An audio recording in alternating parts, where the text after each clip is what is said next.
ராணவ் நீ இப்போ ஒன்று பண்ற தெரியுமா? முத்துக்குமரன் பேச வந்தாலும் அப்படி இக்னோர் பண்ற மாதிரி ஒரு சீன் கிரியேட் பண்ற தெரியுமா? ஆக்சுவலா அதே சீனை தான் நாங்க வெளியே கிரியேட் பண்ணிட்டு இருக்கோம். உன்னை அப்படியே இக்னோர் பண்ணிடணும், உன்னை பார்க்கவே கூடாது.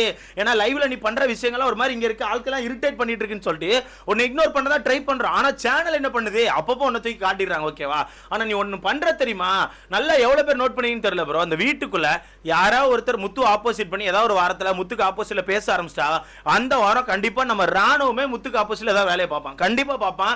ஏன்னா எல்லாரும் சேர்ந்து முத்து அடிக்க ஆரம்பிச்சிட்டாங்கன்னா அந்த விஷயம் கண்டிப்பா வெளியே வித்தியாசமா போயிட்டு இருக்கும். அந்த விஷயத்துக்குள்ள போயிட்டு நம்மள முத்து அடிக்க ஆரம்பிச்சா நம்மளும் அந்த விஷயத்து கூட சேர்ந்து வெளியே தெரிய ஆரம்பிச்சிடும் சொல்லிட்டு கண்டிப்பா ராணுவம் தேவையில்லாத ஒரு சில வேலைகளை பார்ப்பான்னு சொல்லி நமக்கு நல்லாவே தெரியும். அந்த வகையில மத்தியானம் போல வீட்டுக்குள்ள ஒரு சில வேலைகளை பார்த்து வச்சிருக்கேன். அதான் நான் காலைல ஒரு வீடியோ போட்டிருந்தேன்ல, அந்த ஹாட் ஸ்டார்ல ஒரு ப்ரோமோ விட்டு டிலீட் பண்ணியிருந்தாங்க. ஆக்சுவலா அந்த ப்ரோமோக்கான சீன் தான் லைவ்ல வந்துச்சு.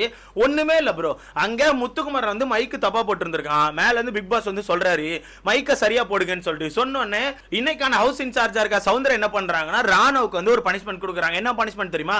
அந்த இடத்துல நின்னு மைக்க ஒழுங்கா போடுங்க அப்படின்னு ஒரு பரதநாட்டியம் ஆடிட்டு எல்லார்கிட்டயும் சொல்லணும் அப்படின்ற மாதிரி ஒரு விஷயத்தை சொல்லிட்டு இருக்காங்க. ஓகே, அப்படி சொல்லிட்டே இருக்கும்போது இவன் என்ன பண்றானா, எப்பவுமே இப்படித்தானே ஏதாவது ஒன்று அவன்கிட்ட சொன்னா வித்தியாசமா தானே பண்ணுவான். சௌந்தர்யா சொல்லிட்டே இருக்கும்போது அவன் பாட்டு திரும்பி சைட்ல இருக்க கேமராவை பார்த்து அவன் இஷ்டத்துக்கு டான்ஸ் ஆட ஆரம்பிச்சான். அப்படியே அவன் இஷ்டத்துக்கு டான்ஸ் ஆடி நான் இப்படி சொல்றேன் அப்படி சொல்றேன்னா அப்ப அந்த இடத்துல சௌந்தர்யா சொல்லிட்டே இருக்காங்க, டேய் இப்படி பண்ணாண்டாண்டா, நான் சொல்றதை மட்டும் பண்றா, நீ எல்லாருக்கிட்டே சொல்லணும். அதனால என்ன பண்றேன்னா போ அந்த கார்டன் ஏரியால சென்டர் அந்த வட்டத்துல போய் நின்று எல்லாருக்கும் தெரிற மாதிரி அங்க நின்று இந்த மாதிரி டான்ஸ் ஆடி சொல்லுடான்னு சொல்லிட்டு இருக்காங்க. அப்படி சொல்லிட்டே இருக்கும்போது அவன் சொல்றதே கேட்காம இவன் பாட்டுக்கு இஷ்டத்துக்கு சைடுல இந்த கண்ணாடி பார்த்தா இப்படி ஆடுறேன் அப்படி ஆடுறேன் இப்படி ஆடுறேன் அப்படி ஆடுறேன்னு சொல்லிட்டே இருந்தான்.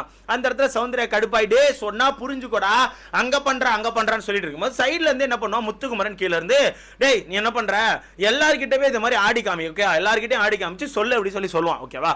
பொதுவா ஒரு கருத்து எடுத்து வைப்பான். அது கருத்து எடுத்து வைக்கிறதுக்கு முன்னாடி அது எப்படி அவன் அப்படி சொல்லலாம், நீ பேசாத முத்தே சௌந்தர்யா அவன் சொல்றதை நீ கேட்டு ஆடினா நல்லா பண்ண முடியும்னு சொல்லிட்டு அந்த இடத்துல என்ன நடந்துச்சுனே புரியாம அவன் பாட்டு கத்திட்டு அவன் பாட்டு அந்த இடத்த விட்டு போயிடும். ஓகேவா?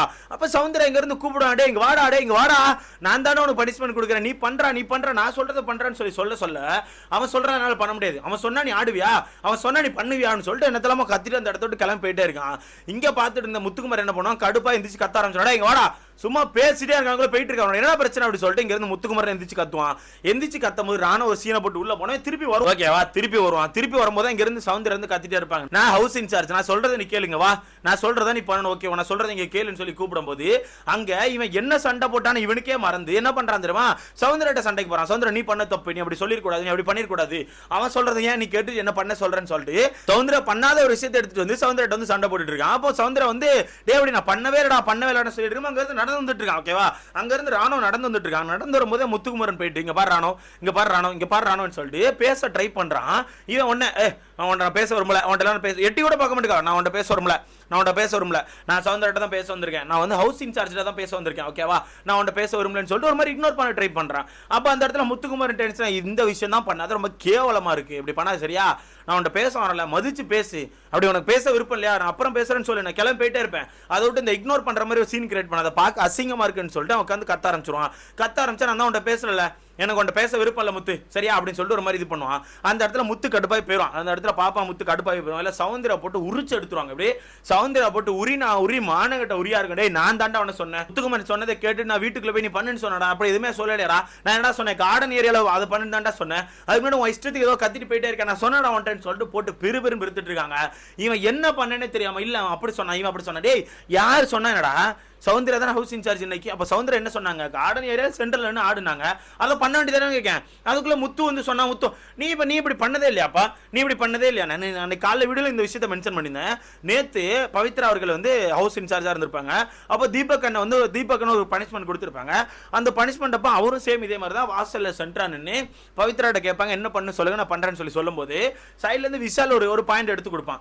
அப்ப அந்த பாயிண்ட் கரெக்டா இருக்கு, அந்த பாயிண்டே பண்ணுங்கன்னு சொல்லிட்டு பவித்ரா சொல்லுவாங்க. உடனே நீங்க சொல்லுங்க, நீங்க சொல்றதை நான் செய்ய முடியும் அப்படிங்கும்போது இல்ல நான் தான் சொல்றேன், விஷால் சொல்றதை கேளுங்க, அதை கேட்டு அதை அப்படி சொல்லுங்கன்னு சொல்லுவாங்க.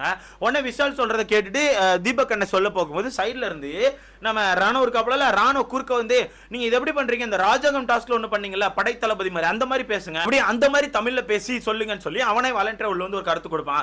அப்பதான் தீபக் அண்ணன் கடுப்பாய், இந்த மாதிரி பண்ணாத, நான் பவித்ரா சொல்றதா பண்ணுவேன் சரியா, நீ சொல்றல என்னால பண்ண முடியாது, அப்படி உனக்கு நீ சொல்றதை நான் பண்ணணும், நீ பவித்ராட்ட சொல்லு, பவித்ரா என்கிட்ட சொன்னா அந்த விஷயத்தை பண்றேன் சரியா, நீ தேவையில்லாம குறுக்க வந்து பேசாதன்னு சொல்லிட்டு தீபக் அண்ணன் போட்டு புரட்டி எடுத்திருப்பாங்க. அப்ப நமக்கே கொஞ்சம் கஷ்டமா இருந்துச்சு. நேத்து நான் ஒரு வீடியோல கூட மென்ஷன் பண்ணிருப்பேன், தீபக் என்ன தேவையில்லாம இப்படி கத்திட்டாருன்னு சொல்லிட்டு, ஓகேவா? அப்ப நம்ம இவனுக்கு சப்போர்ட் பண்ண, யாருக்கு? ராணுக்கு சப்போர்ட் பண்ண. ஏன்னா அவனுக்கான ஒரு கருத்து எடுத்து வைக்கானு சொல்லிட்டு, ஓகேவா? அப்ப இவனே புலம்புறான், என்னப்பா என்ன மட்டும் ஈஸியா அடிச்சு போடுறீங்க, நான் மட்டும் எந்த கருத்தும் வைக்க கூடாதா, என்ன மட்டும் ஈஸியா அடிச்சு போடுறீங்க, நான் என்னப்பா சொன்னேன், நார்மலா தமிழ்ல பேசுங்கன்னு சொன்னேன், அது கூட இது பண்ண மாட்டீங்கன்னு சொல்லிட்டு உட்கார்ந்து புலம்பிருப்பான். சேம் அதே மாதிரி தான் எனக்கு முத்து சொன்னான். என்ன சொன்னா, சேம் அதே கான்செப்ட் தானே எடுத்து பேசினா. என்ன சொன்னா, வீட்டுக்குள்ள போய் எல்லாத்தையும் லைனா சொல்றா, அது பார்க்க நல்லா இருக்கும்னு சொல்லி சொன்னா. அதை அவனுக்கு ஏத்துக்க விருப்பம் இல்லைன்னு சொல்லி, இல்ல சௌந்தர்யிட்ட சொல்லி நீங்க சொல்றதா நான் பண்ணுவேன்னு சொல்லிட்டு அதை விட்டுட்டு அங்க என்ன நடந்துச்சு, யார் என்ன பேசினா எதுவுமே தெரியாம சும்மா கடந்து சாமி ஆடிட்டு இருக்கான், ஓகேவா? சும்மா கடந்து குதிச்சு வீட்டுக்குள்ள போறான், திருப்பி வரான், என்னத்தையோ பேசுறான், இல்ல வெளியே உட்காந்து ஒரு சில விஷயங்களை பேசுறான். முத்து எப்பவுமே இப்படிதான், அவனுக்கு ஏத்த மாதிரி விஷயங்களை திருப்பிப்பான், அவனுக்கு ஏத்த மாதிரி மாத்தி பேசுவான். ஒரு விஷயம் நடந்துச்சுன்னா அந்த விஷயத்தை அவனுக்கு ஏத்த மாதிரி திருப்பி அதுல அவன் பயங்கரமான ஒரு மைலேஜ் பார்ப்பான். எப்பவுமே இப்படிதான் பண்ணிட்டு இருக்கான், உங்களுக்கு எல்லாம் தெரிய மாட்டேங்குதுன்னு சொல்லிட்டு பயங்கரமா வெளியே உட்காந்து பேசிட்டு இருக்கான். நான் என்ன கேக்குறேன், இதுல என்னப்பா முத்து வந்து உன்னோட டாபிக் யூஸ் பண்ணிக்கிட்டான், இல்ல என்ன இந்த விஷயத்தை அவன் திருப்பி அவனுக்கு ஏத்த மாதிரி மாத்திக்கிட்டான்? டேய், நீ வந்து ஒரு பனிஷ்மெண்ட் பண்ற, அந்த பனிஷ்மெண்ட்டுக்கு இப்படி பண்ணா நல்லா இருக்கும்னு சொல்லி அவனுக்கான கருத்தை எடுத்து வைக்கிறான். நேத்து இதே நீ தானே பண்ண, இல்ல கேக்குற, நேத்து இதே தான் நீயும் பண்ண, அப்ப மட்டும் உனக்கு ஓகேவா இருந்துச்சு, இப்ப மட்டும் அது எப்படி தப்பா தோணுது எனக்கு சத்தியமா புரியல ப்ரோ. இவன் வித்தியாசமா இதை பண்றான். சொல்றேன்ல, நேத்து ரயான் வந்து முத்துக்கு மரண்ட சண்டை போட ஆரம்பிச்சான்ல, சண்டை போட்டா அந்த விஷயம் கண்டிப்பா வெளியே கொஞ்சம் பீக்கா இருக்கும், அந்த விஷயத்துக்கு கூட சேர்ந்து நம்மளும் இப்ப முத்துக்கு மரண்ட சண்டை போட்டா நம்மளும் வெளியே பயங்கரமா தெரியும்னு சொல்லிட்டு தேவையில்லாம ஒரு விஷயத்தை பண்ணிட்டு இருக்கான். சிம்பிளா சொல்ல போனா, என்ன பொறுத்தவரைக்கும் நீ வந்து அப்பெல்லாம் ஒன்னு இந்த வீட்டுக்குள்ள பண்ணவே இல்லை, நீ பண்ணிக்க ஆக மாட்ட. ஏன்னா ஓப்பனா சொல்ல போனா அதுதான் உண்மை, ஓகேவா? ஏன்னா நீ போடுற சண்டை ஃபுல்லாவே பேஸ்லெஸ்ஸா தான் இருக்கும். சும்மா என்னத்தையா பண்ணுவேன், சும்மா எல்லாரும் ஒரு வேலை போனா நான் ஒரு வேலை போறேன்னு சொல்லி கத்துவேன், கத்தி முடிச்சு 10 நிமிஷத்துல நீயே போய் அந்த விஷயத்துக்கு போய் மன்னிப்பு கேட்ப. எல்லா வரங்களும் அதான் பண்ணிட்டு இருக்க. இந்த வீட்டுக்குள்ள வந்த முதல் நாள்ல இருந்து இந்த விஷயத்தை மட்டும் தான் பண்ணிட்டு இருக்க. இன்னைக்கும் அதே பண்ணிட்டான். இன்னைக்கு வெளியே உட்காந்து பேசிட்டு இருந்தான், சடனா பார்த்தா கோணத்துல வீட்டுக்குள்ள போயிட்டு கிச்சன்ட்ட, முத்து நான் அப்படி பண்ணல முத்து, நான் அப்படி பேசல முத்து, நான் இப்படி பண்ணல முத்து, நான் அப்படி பண்ணல முத்து, நீ அப்படிதானே பேசல முத்து, நான் இதுக்கு தான் முத்து கோபப்பட்டேன்னு சொல்லிட்டு எனக்கு இல்லாம திருப்பி விட்டுட்டு இருக்கான். மொத்தத்துல இவன் எதுக்கு பண்றான், ஏன் பண்றான்னு தெரியாது. ஆனா ஒன்னே ஒன்னு எனக்கு நல்லா தெரியும், வெளியே ஒரு விஷயம் ட்ரெண்டா போக போது, வெளியே கண்டிப்பா ட்ரெண்டா போகும்னு தெரிஞ்சுட்டா அந்த விஷயத்துல தனக்கான மூக்கு இருக்கணும்னு சொல்லி தனக்கான தலையை கொண்டு விட்டு அதுல வேணுக்குனே உட்கார்ந்துருப்பான், ஓகேவா? அதுதான் ராணோ. அந்த வேலையை தான் அந்த வீட்டுக்குள்ள பண்ணிக்கிட்டே இருக்கான். ஆனா கடைசியில சௌந்தர்யா போட்டு பொழந்துட்டாங்க. நீ எதுக்குமே அவன்டாடே, உன்டெல்லாம் பேசுறது வேஸ்ட், உன்னோட வாழ்க்கை என்ன ஆக போன்னு எனக்கு தெரியலன்னு சொல்லிட்டு சௌந்தர்யா போட்டு பொழந்து விட்டு போயிட்டாங்க. மொத்தத்துல சிம்பிளா சொல்ல போனா, எதுக்கு எடுத்தாலும் ஒரு அட்டென்ஷன் தேடிட்டு இருக்காங்கிறதா உண்மை. எதுக்கு எடுத்தாலும் சும்மா ஒரு அட்டென்ஷன் தேடுறான். இவன் எதுக்கு இந்த வீட்டுக்குள்ள இருக்கான்னு எனக்கு தெரியல. இவன் டாப் 5ல வந்தான்னு வச்சுக்கோங்களேன், எனக்குலாம் மிகப்பெரிய மன வருத்தமா இருக்கும். ஆல்ரெடி இந்த சீசனை வந்து நான் இருக்கல ஒஸ்ட்னு சொல்லிட்டு இருக்கேன், இந்த டாப் 5ல மட்டும் வந்துட்டான். இதை விட கேவலமான விஷயம் எதுவுமே இருக்காது, மட்டமான விஷயமா இருக்கு. ஆனா எனக்கு தெரிஞ்சு டாப் 5ல வரதுக்கான வாய்ப்புகள் கம்மி. ஏன்னா விஷாலுக்குலாம் தாறுமாறான ஓட்டுகள் வந்துட்டு இருக்கு, தீபக் வந்துட்டு இருக்கு, சௌந்தர்யாக்கு வந்துட்டு இருக்குது, முத்துக்குமாருக்கு ஆல்ரெடி ஓட்டுகள் இருக்குது. அந்த வகையில் எனக்கு தெரிஞ்சு கடைசியா ஜாக்லின் தான் மேபி உள்ள வரதுக்கான வாய்ப்புகள் இருக்கு. ஸோ வெயிட் பண்ணி பார்க்கலாம். மொத்தத்தில் இவன் இந்த வீட்டுக்குள்ள தேவையில்ல அதை ஒரு கண்டென்ட்டை தேவை மாதிரி பண்ணிட்டு இருக்காங்கிறது எனக்கான கருத்து. முடிச்சுட்டான், அந்த கண்டென்ட்டை முடிச்சுட்டான். தேவையில்லாம பேசி அவனை இது பண்ணி அவனே கிளியர் பண்ணிட்டு கிளம்பிட்டான். ஸோ நீங்க சொல்லுங்க, இந்த இடத்துல வேணும்னு சொல்லி இவன் முத்துக்குமாரனை இக்னோர் பண்ணி ஒரு சீன் கிரியேட் பண்றான் தெரியுமா? அந்த சீனை பார்க்க உங்களுக்கு எப்படி இருந்து சொல்லி உங்களுக்கான கருத்தை மறக்காம கமெண்ட்ல போடுங்க. என்ன கேட்டா ரொம்ப ஒஸ்டா ஃபீல் ஆச்சு. ஏதோ அவன் படம் போடணும்னு சொல்லிக்கிட்டு இன்னொருத்தர் வந்து ரொம்ப அவமானப்படுத்துற மாதிரி ஃபீல் ஆச்சு. ஸோ இதை பற்றி உங்களுக்கு கணக்கார்த்தன்னு சொல்லி மறக்காம கமெண்ட்ல போடுங்க. இதை முத்துக்குமாரே ஓப்பனாக சொல்லிட்டான், நீ வந்து என்கிட்ட பேசலாம் கூட பிரச்சனைடா, நீ என்கிட்ட இதுக்கப்புறம் பேசாத, நான் உன்ட்ட பேச விரும்பல, நான் பேசல.